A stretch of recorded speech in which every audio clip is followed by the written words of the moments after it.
sobre el discernimiento en el plan pastoral diocesano, las orientaciones y propuestas para una conversión en la Archidiócesis de Barcelona. En el capítulo 5 se afirma que vivimos un cambio de época, lo sabemos bien. Entonces, pregunta, ¿cómo podemos escuchar a Dios que nos habla en medio de este cambio? Y hace una cita al Papa Francisco que nos expone repetidamente que debemos aprender a discernir lo que significa escuchar, acoger la palabra de Dios para hacer su voluntad. El Verbo de Dios encarnado, la palabra, es Jesucristo, pero el Espíritu es quien nos lo recuerda y nos ayuda a comprender los cambios del mundo y de la historia.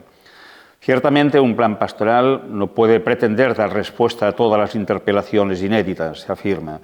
Estas interpelaciones provienen de los cambios sociales, de las situaciones eclesiales nuevas, de los momentos personales o comunitarios particulares.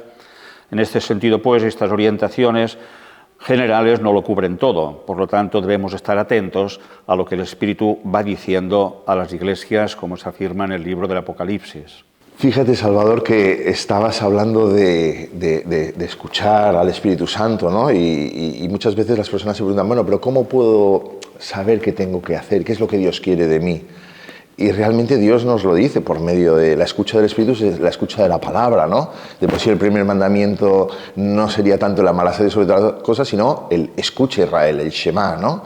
Y realmente pues hay personas que han escuchado, personas que son personajes protagonistas tipo en la Biblia de la escucha, como Abraham, que escuchando al Señor, oye, sal de tu tierra, ¿no?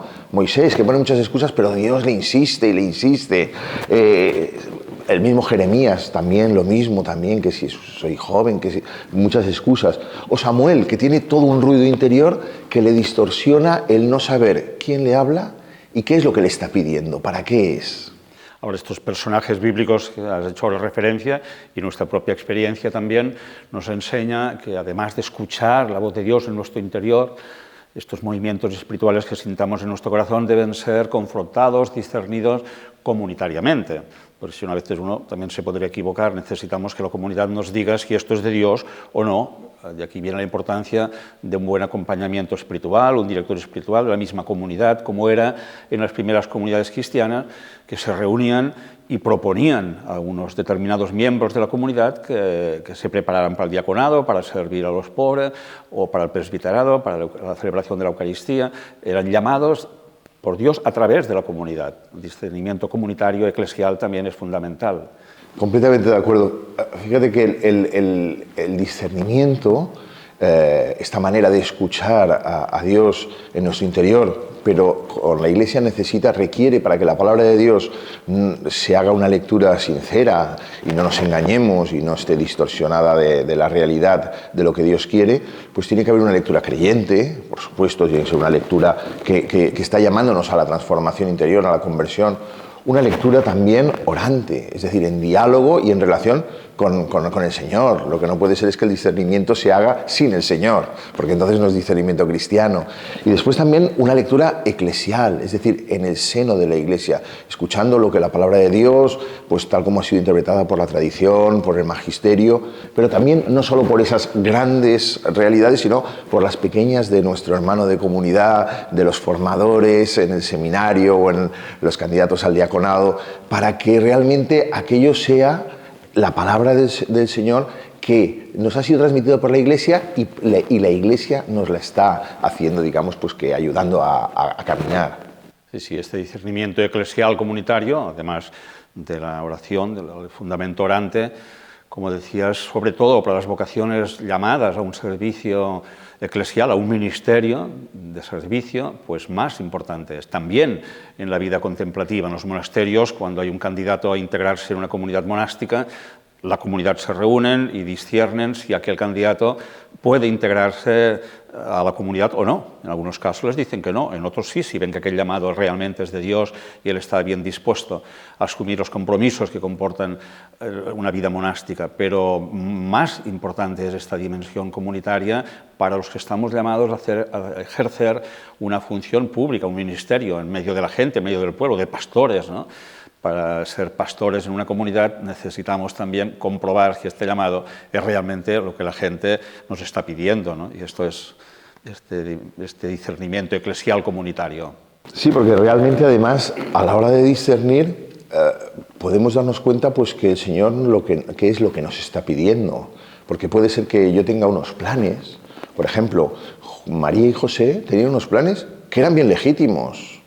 Formar una familia de una manera determinada, pues como todo el mundo en aquel tiempo, siempre pues de cara a Dios, pero resulta que el Señor le cambia los planes. ¿Por qué? Porque le presenta un plan mejor. El plan de Dios siempre es mejor, que era el plan de salvación. Y ellos aceptan. Y por tanto también ese discernimiento es ser capaces de aceptar que Dios te cambie los planes, que te muestre el rumbo, que te invierta ciertos valores porque no estabas viviendo. Porque muchas veces igual el cristianismo que estoy queriendo vivir no es exactamente el del Evangelio, no es el de Jesús, no es a ese estilo. Y por tanto me tiene que cambiar. El discernimiento me ayuda a cambiar. Esta disposición a cambiar y a cambiar incluso de rumbo a partir de las expectativas personales es muy importante también, porque a veces Dios te puede pedir esto, ¿no? A través de la comunidad, de que cambies un poco la orientación de tus expectativas humanas que tenías, ¿no?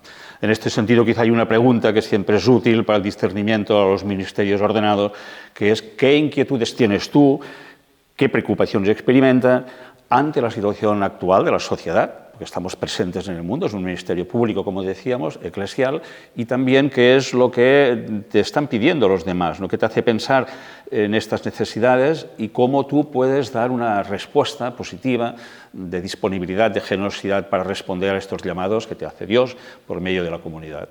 Y evidentemente yo añadiría que hay que saber dónde buscar la respuesta.